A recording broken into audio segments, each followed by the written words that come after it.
In this video, I'm going to tell you 3 traps that beginners fall for on Trading212. Now the first one, and probably the most common mistake I see, is people opening a general invest account rather than a stocks and shares ISA. If you're a beginner, you probably don't know the difference between these two accounts, but in very simple terms, a stocks and shares ISA is completely tax-free. Within the general invest account, you will be paying something known as capital gains tax. So the stock ISA allows you to invest up to £20,000 per financial year, which is April to April, and all money that you invest within that account is completely tax-free.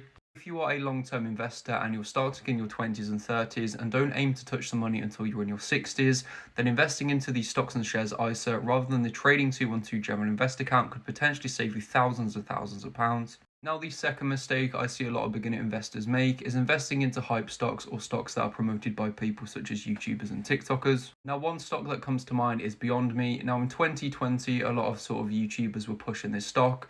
I know they're not allowed to offer financial advice unless you're an actual financial advisor, but they was talking a lot about the stock, and the fundamentals of this company were never great. And now in 2025, the stock is down 96%. So to prevent this from happening, I think it's really important to understand how to read companies' fundamentals and how to distinguish the difference between a good company and a bad company. Now, I made a video a few days ago talking about some of the most important metrics I look for within a company before I invest. This includes things such as the net margin of the company, which is how much money they keep from their revenue, and also if the company has an economic moat and what competitors they do have. So for example, 2 companies with really good net profit margins and a really wide economic moat is MasterCard and Visa. But of course, there are other important metrics within the company, so if you do want to check out that video, you can scroll back 3 or 4 videos and you'll be able to find that.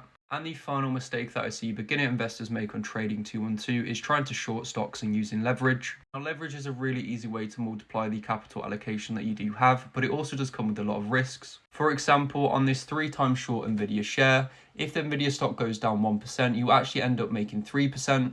And for example, if you invested into the 5x short on Nvidia, this means for every percent that Nvidia goes down, you will make 5%.